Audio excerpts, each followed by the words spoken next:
If we shadows have offended, think but this, and always mend it, that we have but slumbered here while these visions did appear, and this weak and idle team, no more yielding, but a dream.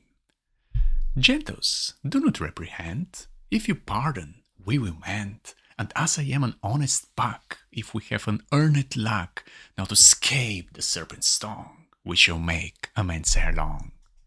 Else the pack a liar call. So, good night unto you all. Give me your hands, if we be friends, and Robin shall restore amends. This was the concluding speech of A Midsummer Night's Dream by Shakespeare. But what does it mean? How would it make you feel if you heard it 400 years ago in the globe? And how does it make you feel today?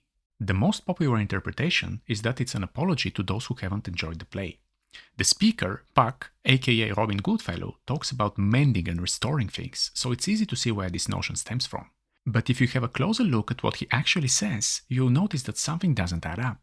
In this video, you will learn what the problem is and what the speech really means. So let's begin. The first two lines form an almost complete thought, and I'll examine them together.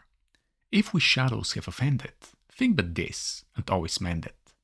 The word shadows is key to understanding the entire monologue. As is often the case in Shakespeare, it can have several meanings at the same time. In case you're wondering, this figure of speech is called polysemy, but what matters is the phenomenon it describes, not its name. So what's in a shadow? If I go out right now and walk in the sun, those around me will be able to see both me and my silhouette on the ground. In a more contrived example, such as Plato's cave, my silhouette might be the only visible thing. It will still resemble me, at least in terms of shape, but it won't be me.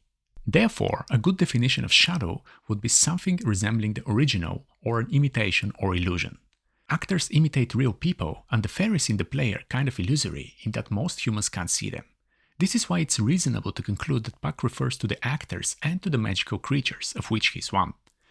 According to the ardent Shakespeare edition of A Midsummer Night's Dream, Robin speaks both as a supernatural character and as the actor playing him, rounding off the play's story as well as its performers. While true, I would argue that this interpretation is secondary and almost the reverse of the main intended meaning. Let's see why that is.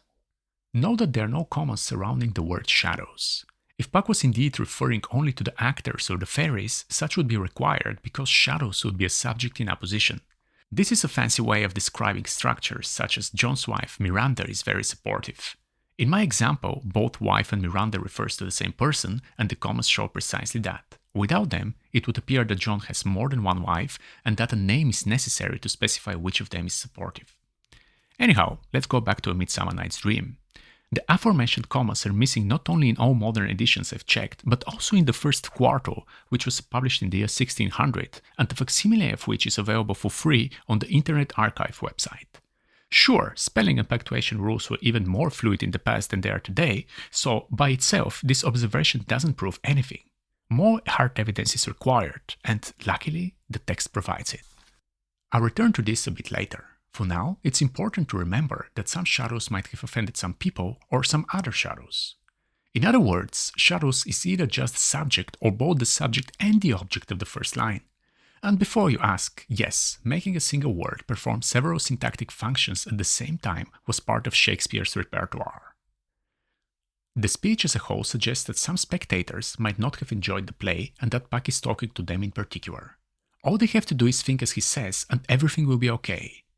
If we shadows have offended, think but this, and always mend it, that you have but slumbered here while these visions that appear, and this weak and idle team, no more yielding, but a dream. Alluding to the play's title, Puck urges the disappointed spectators to imagine that they have been asleep and seen some visions, and that the whole thing has been just a dream. Ostensibly, he is being self-deprecating when calling the performance weak and idle. He then proceeds to say that they, the actors/fairies, will fix everything provided that the spectators forgive them first. Gentles, do not reprehend. If you pardon, we will mend. Gentles means ladies and gentlemen here. How sincere does Puck's promise sound? Do you think he has any intention of fixing anything? If yes, then how do you explain the next line? And as I am an honest Puck. A Puck is a mischievous spirit who is dishonest by definition. He is bluntly declaring that nobody is going to do anything, but he is saying it in a way that can be easily missed when hearing him for the first time, even though he repeats his statement several times. If we have unearned luck, now to escape the serpent's tongue, we will make amends ere long. Unearned is both an adjective and a verb in this case, and the line can be paraphrased as follows. If we don't deserve having so many paying spectators, or if this particular performance was so bad that we don't deserve to be actors anymore.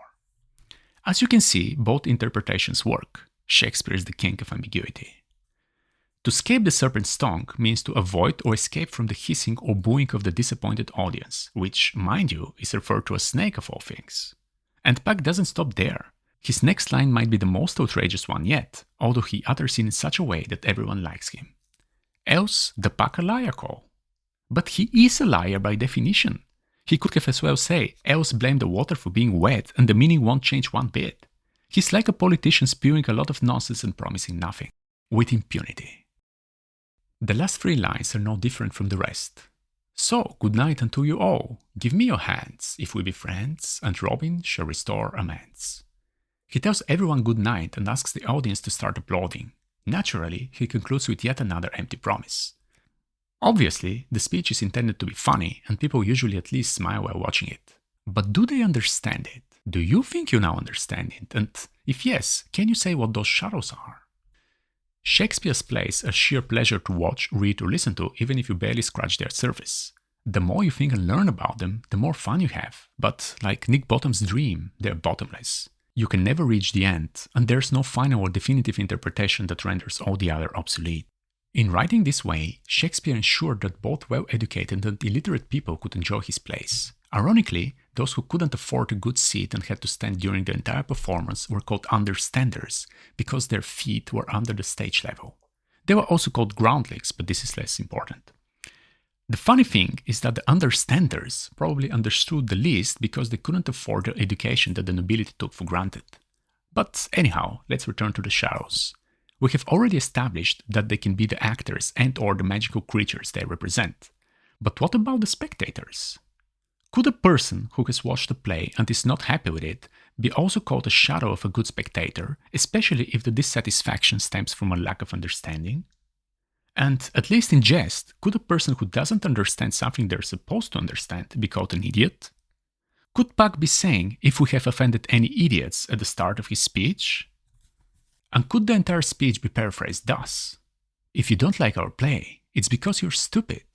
We couldn't care less about you. Go home.